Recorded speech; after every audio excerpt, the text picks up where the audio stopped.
नमस्ते विद्यार्थियों, आज हम BA BSc part third year में बात करेंगे ज्योग्राफी में एशिया की विशेषताओं के बारे में। पिछली क्लास में हमने बात की थी एशिया का परिचय, उसकी स्थिति, विस्तार, उसके बारे में बातचीत की थी। आज उसी टॉपिक को बढ़ाते हुए इसमें आप विशेषताओं के बारे में बात करेंगे।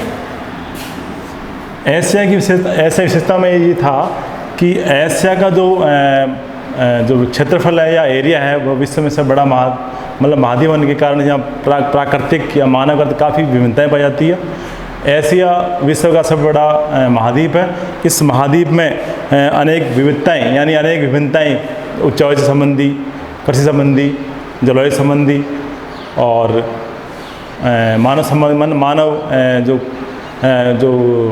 मानव क्रियाएं, उनकी संबंधी विविधताएं पर्याप्त मात्रा में उनकी विविधताएं पाई जाती है। उनमें इतनी विविधता होने के बावजूद भी इसमें काफ़ी समानताएं भी पाई जाती है।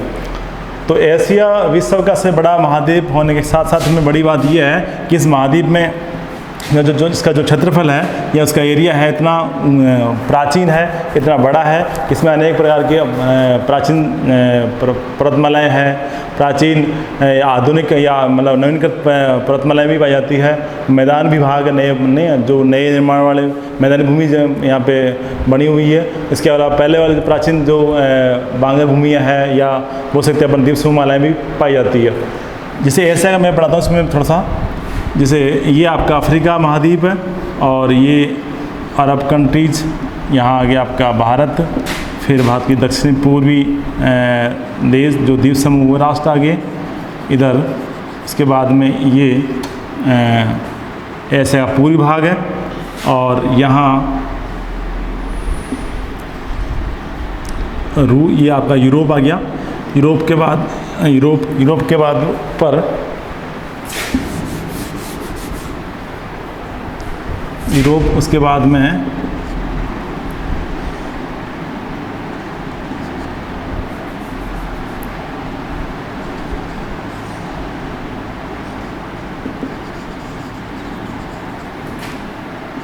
एशिया और एशिया का ये पूरी भाग ऐसे। यूरोप क्षेत्र आ गया इधर। यूरोप के पूर्व में जो रह गया एशिया का प्रदेश है। एशिया ये प्रदेश है, इसका मैंने बताया था कल मैं अक्षांश विस्तार के बारे में चर्चा की थी आपके बारे में। तो इसमें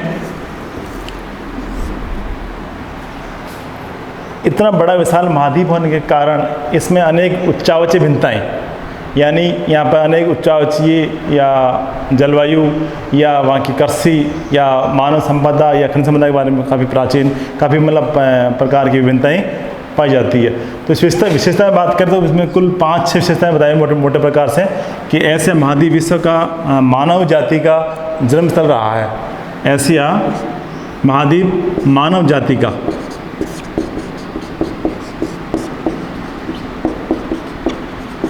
जन्म स्थल रहा है। दूसरा है इसका एशिया महाद्वीप मानव सभ्यताओं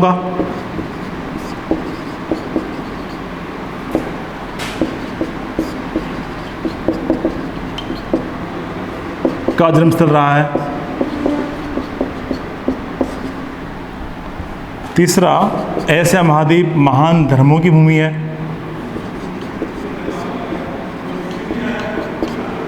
धर्मों की भूमि है। चौथा,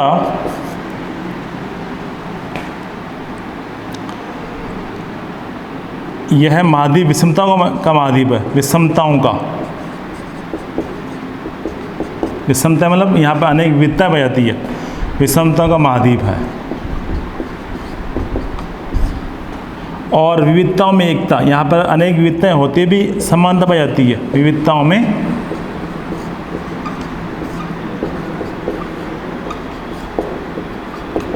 एकता।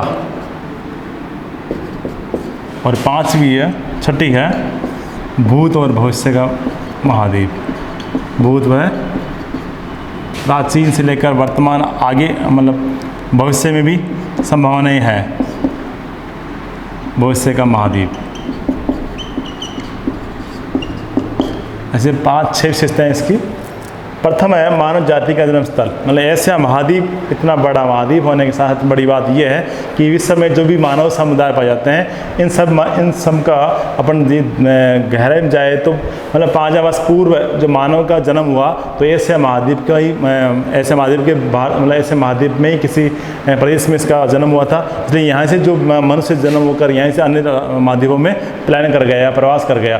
तो यहाँ मतलब एशिया महाद्वीप में जो प्राचीन जो सभ्यता बोल से या प्राचीन जो स्थान है वो आपके बोले एक तो वो 1892 में एक जावा स्थान है इंडोनेशिया में, वहाँ पर मानव खोपड़ी मिली थी, मतलब मानव की खोपड़ी कहाँ मिली थी? जावा इंडोनेशिया का द्वीप है, वहाँ पर वो इतनी प्राचीन जो खोपड़ी थी, मतलब 5000 वर्ष पूर्व की खोपड़ी। मतलब ये कह सकते हैं कि आज भी मतलब यहाँ पे जो मानव जो समुदाय पाए जाते हैं वो 5000 वर्ष पूर्व के समुदाय थे, उनकी समानता पाई जाती है। तो मतलब ऐसे महाद्वीप की जो प्राचीन जो सभ्यता या प्राचीन जो अवशेष मिले हैं वो मानव समुदाय की जाति के समुदाय के अवशेष पाए जाते हैं, उनसे अनुमान लगा सकते हैं कि मानव जाति का जन्म एशिया से हुआ है। दूसरा है मानव सभ्यताओं का जन्म स्थल। एशिया महाद्वीप में ऐसी अनेक प्राचीन सभ्यताएं हैं जो एशिया महाद्वीप से निकली हुई है, जिसमें मतलब एक तो है आपकी दजला-फराज सभ्यता है या मेसोपोटामिया बोलते हैं, मेसोपोटामिया की सभ्यता जो आपके इराक में है, जो दजला-फराज नदी का एक एंगल या ट्रायंगल एरिया है जहाँ पे मेसोपोटामिया नाम से पुकारते हैं, वो सबसे प्राचीन सभ्यता के नाम से जानते हैं। इसके अलावा और भी मोहनजोदड़ो है, हड़प्पा सभ्यता है, लोथल सभ्यता है, वो सब एशिया महाद्वीप में ही मौजूद है। तो इस बार ये मतलब प्राचीन सभ्यताओं का जन्मस्थल एशिया महाद्वीप रहा है। चौथा है महान धर्मों की भूमि। इस समय बड़े बड़े जो महान मुख्य धर्म है वो 4 धर्म मुख्य हैं, हिंदू धर्म है, बौद्ध धर्म है, ईसाई धर्म है और ये मुस्लिम धर्म, ये इस्लाम धर्म कह सकते हैं। ये 4 धर्म मुख्य हैं। विश्व का सबसे प्राचीन धर्म है जो हिंदू धर्म है, उसका जन्म भारत में हुआ, जो आज भी मतलब इसके काफ़ी अनुयायी फैले हुए हैं। और इसके अलावा जो सेकंड जो धर्म है जो बौद्ध धर्म है, बौद्ध धर्म मतलब विश्व में सबसे बड़ा धर्म है। सबसे प्राचीन धर्म हिंदू धर्म है और सबसे बड़ा धर्म कौन सा है? बौद्ध धर्म, जो जिसके सबसे ज़्यादा अनुयायी विश्व में पाए जाते हैं। जो बौद्ध धर्म है उसका महात्मा बुद्ध द्वारा, भगवान बुद्ध द्वारा भारत में इसका मतलब परिवर्तन हुआ था। ये परिवर्तन हुआ था कब हुआ था? ये लगभग आज के 2575 वर्ष पहले, 2575 वर्ष पूर्व ईसा, मतलब 2575 वर्ष पूर्व ईसा महात्मा बुद्ध का द्वारा इसका परिवर्तन किया हुआ था। तीसरा आपका आता है आपका ये हज़रत मोहम्मद साहब के द्वारा जो मक्का मदीना में इसकी मतलब वो बनी हुई है। तो उससे मतलब मक्का मदीना के द्वारा ये आपके एशिया महाद्वीप में पाई जाती है। दक्षिण पश्चिमी प्रांत में, दक्षिण पश्चिम प्रांत मतलब आपका मक्का मदीना, वहाँ से यहाँ के काफ़ी प्राचीन माता अनुयायी पाए जाते हैं। इस प्रकार इस महाद्वीप में 3 धर्म वाला हो गए, एक तो आपका बौद्ध धर्म, एक हिंदू धर्म और एक हो गया आपका ईसाई धर्म। ईसाई धर्म के बारे में बात करें, ईसाई धर्म भी एशिया से निकला हुआ है। ये इस धर्म के अनुयायी या इसका जन्म एशिया महाद्वीप में जो आपका जेरूसलम है या बोल सकते हैं ईसा मतलब इजराइल की जो पवित्र भूमि है जेरूसलम से है, वहाँ से इसका मतलब उद्भव हुआ, उसका जन्म हुआ था। इस बार 4 धर्म बताए, हिंदू धर्म, बौद्ध धर्म, ईसाई धर्म और मुस्लिम इस्लाम धर्म। तो मतलब इस हिंदू धर्म जो विश्व का सबसे बड़ा धर्म है, उसका उद्भव या उसका जन्म भारत में हुआ। और बौद्ध धर्म है उसका उद्भव भारत में ही महात्मा मतलब भगवान बुद्ध द्वारा हुआ था, जो मतलब ये भी भारत में ही है। और तीसरा आपका जो इस्लाम धर्म था उसका दक्षिण पश्चिमी मदीना है, वहाँ से उसका उद्भव माना जाता है या उसका जन्म माना जाता है। और चौथा बताया मैंने आपको ये आपका ईसाई धर्म है, जो इसका ईसा मसीह द्वारा इसका परिवर्तन किया गया था। और इसका ये धर्म आपका जेरूसलम में मतलब ईसा मसीह द्वारा जेरूसलम जो आपका इजराइल देश की पवित्र भूमि बोलते हैं, जेरूसलम, वहाँ से इसके जन्म के बारे में, इसके स्थल के बारे में बताया जाता है। तो इस प्रकार ये 4 मतलब 5 मतलब बताए मैंने महान धर्मों के बारे में। विषमता और मक्का महाद्वीप, ये मोटी बात इसमें ये समझनी है आपको। एशिया महाद्वीप में अनेक विविधताएँ, अनेक विशेषताएँ मतलब अनेक विविधताएँ पाई जाती है। विविधताएँ कैसे? यहाँ पर ऐसे महाद्वीप में विविधताएँ में यहाँ पर अनेक प्रकार के प्राकृतिक है, मानवकृत है, जलवायु संबंधी है, वर्षा संबंधी है, तापमान संबंधित है, आर्थिक व्यवसाय संबंधित है, मानवकृत है। ये सभी विविधताएँ यहाँ पर मतलब पर्याप्त मात्रा में विविधताएँ पाई जाती है। तो अपन बात करें पहले प्राकृतिक करें। एशिया महाद्वीप में प्राकृतिक विविधता, यानी एशिया महाद्वीप विश्व का सबसे बड़ा महाद्वीप होने के साथ यहाँ पर अनेक विविधता पाई जाती है। विविधता में क्या आया, जैसे मतलब सबसे ऊंची जो यहाँ पर सबसे ऊंची जो इमारतें या प्राचीन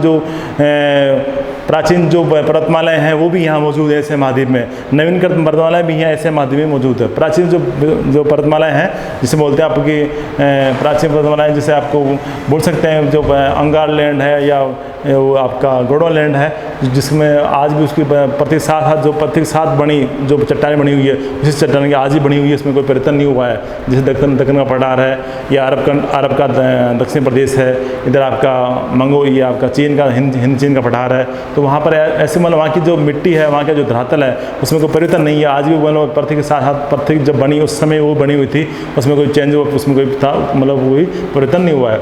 लेकिन जो कुछ भाग ऐसे भी वहाँ जब पर्याप्त मात्रा में परिवर्तन हुआ है, तो उसमें मैंने मतलब प्राकृतिक विविधता में आता है पहला कि एशिया महाद्वीप में सबसे ऊंची चोटियाँ हैं, मतलब सबसे ऊंचे पहाड़ पर्वतकला में जो नवीनकृत या वलित पर्वत श्रेणी में आते हैं वो कौन से हैं। जैसे माउंट एवरेस्ट है आपका, माउंट एवरेस्ट जिसकी ऊंचाई 8,810 मीटर है, 8,810 मीटर ऊंची है, जो विश्व में सबसे ऊंची चोटी है। विश्व में सबसे ऊंची मतलब सागर से सबसे ऊंची चोटी कौन सी है, माउंट एवरेस्ट, जो कहाँ है एशिया महाद्वीप में। नेपाल में आपको हिमालय पर्वत की श्रेणी से ऊंची चोटी है, तो कहाँ है वो एशिया महाद्वीप। सबसे ऊंचा सबसे गहरा गर्त बोले अपन, एक ऊंची चोटी एशिया में सबसे गहरा गर्त कौन सा है, मैरियाना ट्रेंच है। कौन सा है, मैरियाना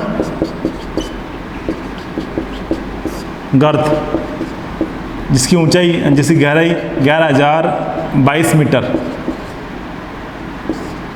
11,022 मीटर, जो सबसे गहरा गर्त जो प्रशांत महासागर में फिलीपाइंस के द्वीप समूह पास में है, तो सबसे ऊंची चोटी है एशिया में। सबसे गहरा गर्त फिलीपाइंस जो आपका एशिया में आता है उसके निकट है। ऐसे सबसे मतलब और बात करें अपन से जो मतलब पृथ्वी के धरातल की बात करें तो सबसे धरातल पर सबसे गहरा जो क्षेत्र द्रोणी है वो मर्द सागर है, जिसकी गहराई 408 मतलब मीटर है। ऐसे प्रकार सबसे मतलब सबसे गहरी झील है बेकाल झील है, जो आपके एशिया महाद्वीप में, जिसकी गहराई 1620 मीटर है। इस प्रकार ये मैंने जो ऊंचे चोटाई ये बात की, ये आर्थिक विभिन्नता है, मतलब यहाँ पहाड़ी पर्वत ऊंची चोटियाँ हैं, सबसे गहरे गर्त है, गहरी झीलें हैं, गहरे मतलब गर्त वाले द्रोणियाँ हैं, वो किस में है, किस महाद्वीप में आती है, एशिया महाद्वीप में। तो इस प्रकार ये तो हो गया आर्थिक विभिन्नता। और इस बात की जलवायु बात करें, जलवायु में जिससे अपन बात करें तापमान की और वर्षा की, जलवायु में बात करें अपन तापमान और वर्षा। तापमान की बात करें तो सर्वाधिक तापमान एशिया महाद्वीप में, सबसे ऊंचा तापमान एशिया महाद्वीप में नोट किया जाता है। सबसे कम तापमान भी एशिया महाद्वीप में प्राप्त किया जाता है। सबसे ऊंचा तापमान एशिया महाद्वीप में एक स्थान है आपका तिरुत्जेवी, जहाँ तापमान है 53.9 डिग्री सेंटीग्रेड, उससे सर्वाधिक तापमान है, सबसे ऊंचा तापमान है आपका। ये लगभग आपका तिरुत्जेवी आपका ये पाकिस्तान और काबुल के बीच वाला क्षेत्र है, वहाँ पर सबसे ऊंचा तापमान नोट किया जाता है। इसके बाद सबसे नीचे तापमान, सबसे न्यूनतम तापमान, कम से कम तापमान एशिया महाद्वीप में नोट किया प्राप्त किया जाता है, वो है लगभग 68 डिग्री के आसपास, 68 डिग्री सेंटीग्रेड आसपास तापमान है, जो ओमी ओकान नाम है, ओमी ओकान प्रदेश है जो साइबेरिया के निकट है, ये भी एशिया महाद्वीप में है। तो तापमान की बात करें तो तिरुत्जेवी सबसे ऊंचा तापमान जो एशिया महाद्वीप में, और सबसे न्यूनतम तापमान 60 डिग्री सेंटीग्रेड वो भी ओमी ओकान है, जो आपको मतलब साइबेरिया के आसपास सारे उत्तरी भाग है, जो सबसे ठंडा स्थान है। इस प्रकार ये तापीय भिन्नता भी यहाँ पर पाई जाती है। तीसरी बात आप आती है आपने वर्षा संबंधित, वर्षा की बात करें तो यहाँ पर सर्वाधिक वर्षा भी एशिया महाद्वीप में होती है और सबसे कम वर्षा भी एशिया महाद्वीप में होती है। वर्षा की बात करें, आर्द्रता की बात करें, वर्षा सर्वाधिक वर्षा भारत में, यानी एशिया महाद्वीप का जो देश है भारत में सर्वाधिक वर्षा आपका मोहसिन नाम स्थान एक, मोहसिन राम स्थान एक भारत में जो मेघालय में पड़ता है, बाकी दक्षिण मतलब उत्तरी पूरी जो राज्य हैं जैसे मेघालय स्टेट में मोहसिन नाम है, वहाँ लगभग 1250 सेंटीमीटर वर्षा होती है। तो ये वार्षिक वर्षा है, मतलब 1250 सेंटीमीटर वार्षिक वर्षा औसत नोट करते हैं। सर्वाधिक वर्षा भारत में होती है, ये मोहसिनराम मतलब मेघालय में होती है। तो ये एशिया का सबसे आर्द्रतम स्थान है, ये सबसे अधिक वर्षा वाला स्थान एशिया महाद्वीप में है। और न्यूनतम वर्षा भी एशिया महाद्वीप में होती है। जो एशिया महाद्वीप का ये क्षेत्र है, ये अदन खाड़ी, अदन प्रदेश, ये कौन सा है, अदन। और ये था आपका आदर स्थान, मैंने बताया आदर यानी मेघालय, मणिपुर, मिजोरम था। यहाँ मेघालय सर्वाधिक आदर स्थान हो गया, सर्वाधिक वर्षा वाला स्थान हो गया। सबसे कम तापमान अदन में होता है, जब बहुत कम वर्षा होती है उस तापमान होता है।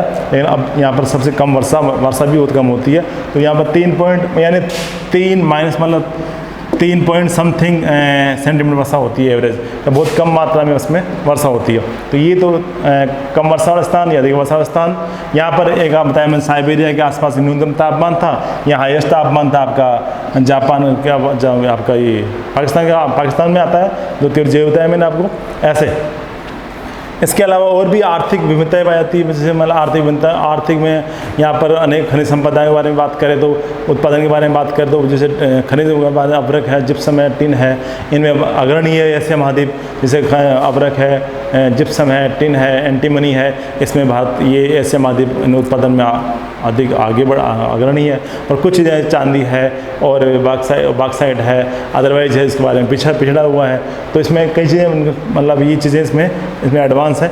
और भी कुछ जैसे खाद्यान्न फसलों के बारे में चावल है, गेहूँ है या कपास है, ये कपास है, चावल है, गेहूँ है, चाय है, इसके उत्पादन में आगे हैं।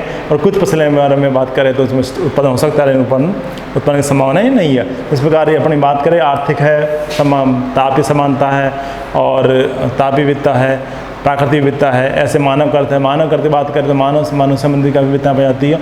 यहाँ पर अलग अलग प्रकार के अलग अलग जाति समुदाय के लोग निवास, अलग धर्मों के लोग निवास करते हैं, अलग अलग संस्कृति निभाते हैं, अलग अलग तरीके से अपना जीवन निर्वाह करते हैं। तो काफ़ी विविधताएँ, काफ़ी कल्चर का एक्टिविटी, काफ़ी परिवर्तन पाया जाता है। इस प्रकार ये तो था आपका विविधताओं के विषमता के बारे में था। अब विविधताओं में एकता के बारे में, विविधता मतलब अनेक विविधताएं, यहाँ पर अनेक विविधता होते भी एकता समानता पाई जाती है। मतलब यहाँ के लोगों के में अनेक प्रकार के विचार, अनेक प्रकार के क्रियाकलाप, अनेक उद्योग धंधे, अनेक व्यवसाय अपनाते हैं, फिर भी उनमें एक प्रकारता पाई जाती है। जैसे अब यहाँ की कृषि संबंधी समानता समान है, लेकिन उत्पादन जो जैसे चीन है, जापान है, भारत है, यहाँ में सब में चावल, गेहूँ, चाय का उत्पादन किया जाता है और अन्य राष्ट्र में उत्पादन किया जाता है। लेकिन वही चीज़ उत्पादन यहाँ की जाती है जो मतलब जैसे मतलब चीन में गेहूँ चावल उत्पादन होता है और इधर भी आपका भारत में होता है, इंडोनेशिया में होता है। लेकिन अलग अलग क्वालिटी मतलब क्लाइमेट होने के बावजूद भी वो फसल उत्पादन की जाती है। तो वो विविधता मतलब वहाँ प्राकृतिक विविधता होते हुए भी उत्पादन में समानता पाई जाती है। ऐसे ही मतलब मानव कर्त भी कई बार की विविधताएँ में समानता में आती है। जैसे मनुष्य यहाँ पर अलग धर्म के लोग निवास करते हैं, हिंदू धर्म वाले हैं, बौद्ध धर्म वाले भी, इस्लामिक अनुयायी भी रहते हैं। सभी को आस्था एक ही है, मतलब उनका अपना एक गॉड मानते हैं, ईश्वर मानते हैं, उसकी आस्था करते हैं। मतलब उसमें वही नियम कायदे वही होते हैं, वह गलत काम नहीं हो, गलत तरीके से कोई काम नहीं होना चाहिए, किसी परेशान नहीं करना है किसी को। तो ये सारी चीज़ें उसके मान्यताएं समान है, वो तरीका अलग अलग है, क्योंकि जो उसका जो उद्देश्य है, लक्ष्य एक ही है।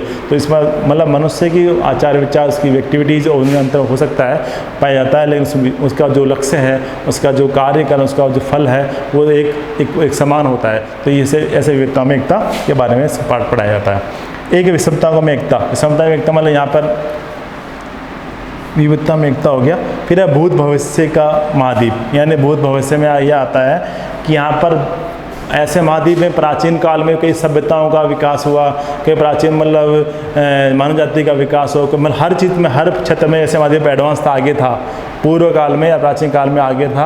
बीच वाला अब प्रेजेंट टाइम बात करें तो पिछड़ा अनेक यूरोप है या चीन है या यूरोप है या आपका अमेरिका, इसमें एडवांस आगे बढ़ गए, विकास की होड़ में आगे निकल गए। यानी ऐसे महाद्वीप मतलब पिछड़ी संस्कृत देखा जाए, इतिहास देखा जाए तो प्राचीन जो सभ्यताओं देखा जाए तो ऐसे महाद्वीप इन माध्यमों की तुलना में आगे था, विकसित था मतलब। और आज तो अब भविष्य में ऐसा उम्मीद कर सकते हैं कि आने वाले समय में या भविष्य में भी ऐसे महाद्वीप इनकी तुलना में आगे बढ़ने की उम्मीद है, बढ़ सकता है। विकास की होड़ में तीव्र हो रहा है, यहाँ पर काफ़ी संभावना है उत्पादन करने की, फसल उत्पादन करने की, खाद्यान्न की या अन्य खनिज संसाधनों की या अन्य जो भी पदार्थों के बारे में काफ़ी मतलब तरक्की है, तकनीकी विकास हो रहा है। तो भविष्य में भी ऐसे उम्मीद कर सकते हैं कि अपन इसका विकास अन्य माध्यमों की तुलना में आगे बढ़ सकता है, अधिक विकसित हो सकता है। तो ये भूत भविष्य के लिए मतलब प्राचीन काल में भी ये डेवलप था और भविष्य में डेवलप हो सकता है, इसलिए अनुमान अपना ये भूत भविष्य के बारे में कह सकते हैं। इस प्रकार इसकी विशेषताएँ ऐसे माध्यम के बारे में बताई गई है।